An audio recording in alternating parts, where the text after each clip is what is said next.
नमस्कार दोस्तों। कल्पना कीजिए एक ऐसी ध्वनि की जो तब भी थी जब ये पृथ्वी नहीं थी और तब भी रहेगी जब सब कुछ शून्य में विलीन हो जाएगा। आज हम लेकर आए हैं एक ऐसी गाथा जो सिर्फ कहानी नहीं है बल्कि ब्रह्मांड का सत्य है।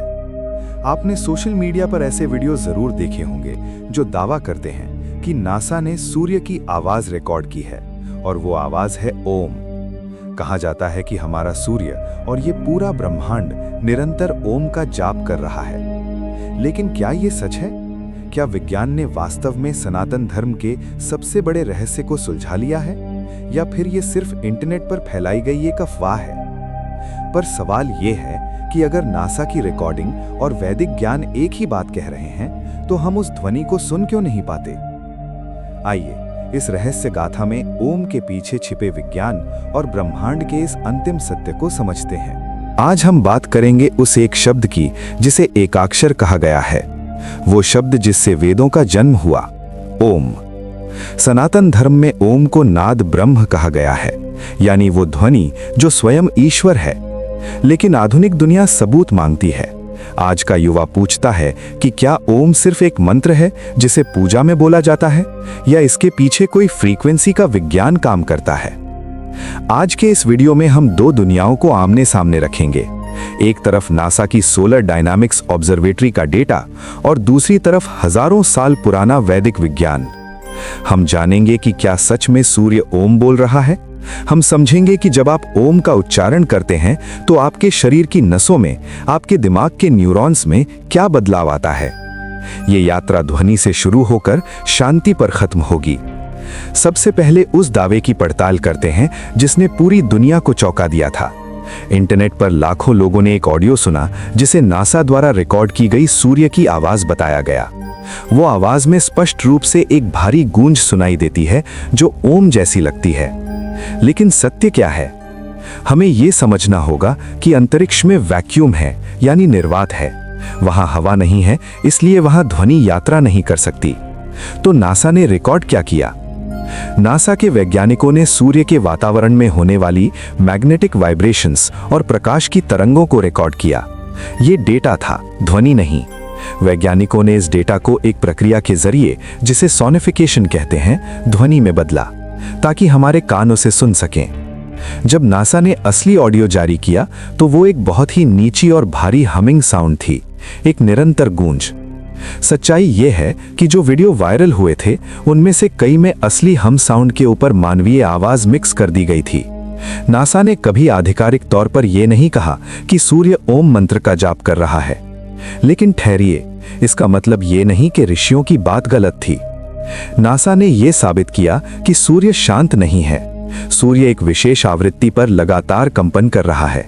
यह एक ऐसा तांडव है जो हमें दिखाई तो देता है पर सुनाई नहीं देता।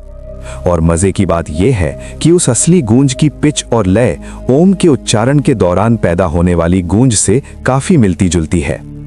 विज्ञान कहता है कि हर वस्तु कंपन कर रही है और जहां कंपन है वहां ध्वनि है।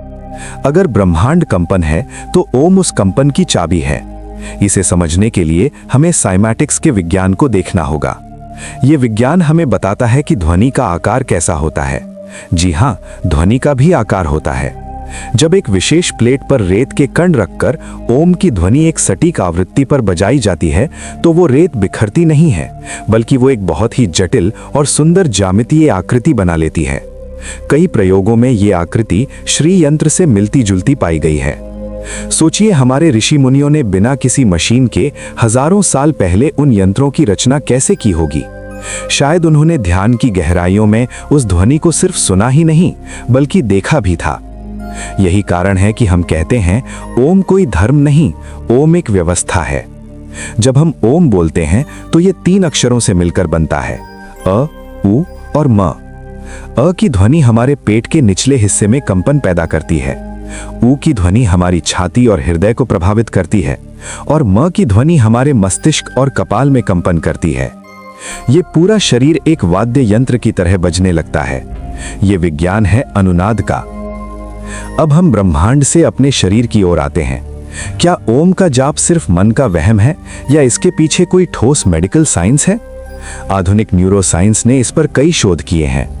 जब आप ओम का लंबा उच्चारण करते हैं तो आपके गले में कंपन होता है। ये कंपन सीधे आपकी वेगस नर्व को उत्तेजित करता है। वेगस नर्व हमारे शरीर की सबसे महत्वपूर्ण नसों में से एक है, जो हमारे तनाव, हृदय गति और पाचन को नियंत्रित करती है।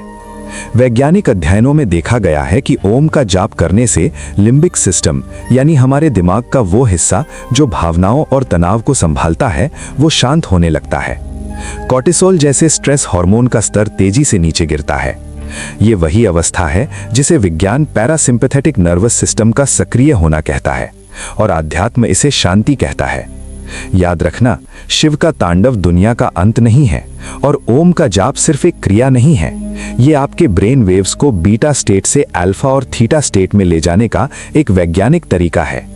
डॉक्टर जिसे हार्ट रेट वेरिएबिलिटी कहते हैं, ओम के जाप से उसमें भी सुधार देखा गया है। यानी ये ध्वनि आपके दिल और दिमाग के बीच एक लय, एक तालमेल बैठाती है। हमने नासा की बात की, हमने शरीर के विज्ञान की बात की, लेकिन ओम का असली रहस्य इन सब से परे है। वैदिक विज्ञान में एक अवधारणा है अनाहत नाद। इसका अर्थ है अनस्ट्रक साउंड। दुनिया की हर आवाज दो चीजों के टकराने से पैदा होती है। ताली बजाने के लिए दो हाथ चाहिए, बोलने के लिए जीभ और तालू का टकराना जरूरी है। लेकिन शास्त्रों के अनुसार ब्रह्मांड की शुरुआत में एक ऐसी ध्वनि थी जो बिना किसी टकराहट के पैदा हुई। वो स्वयं प्रकट हुई, वही ओम है। नासा ने जो रिकॉर्ड किया वो सूर्य की भौतिक हलचल थी, लेकिन ऋषियों ने जो सुना वो ब्रह्मांड का मौन था। जब आप कान बंद करके भी सन्नाटे को सुनते हैं तो एक बहुत ही धीमी हिस या गूंज सुनाई देती है। ध्यान की सर्वोच्च अवस्था में यही गूंज ओम में बदल जाती है।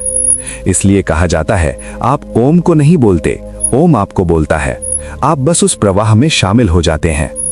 शायद नासा ने अभी तक वो मशीन नहीं बनाई जो उस सूक्ष्म ओम को रिकॉर्ड कर सके जिसे हमारे पूर्वजों ने अपने अंतर मन में सुना था। लेकिन विज्ञान अब उसी दिशा में बढ़ रहा है जहां आध्यात्म सदियों से खड़ा है। चाहे आप इसे सूर्य की मैग्नेटिक हमिंग कहें, या ईश्वर की आवाज, या फिर अपने ही शरीर को ठीक करने की एक वैज्ञानिक तकनीक, सत्य यह है कि ओम वो धागा है जो आपको इस ब्रह्मांड से जोड़ता है। ये गूंज बाहर भी है और भीतर भी। अगर आपको इस रहस्य गाथा में ब्रह्मांड की इस ध्वनि को महसूस करने का एक नया नजरिया मिला हो तो इस वीडियो को लाइक करें और अपने दोस्तों के साथ शेयर करें, और कमेंट में बताएं क्या आपने कभी ध्यान में इस ध्वनि को अनुभव किया है। फिर मिलेंगे एक और रहस्य के साथ। ओम हर हर महादेव।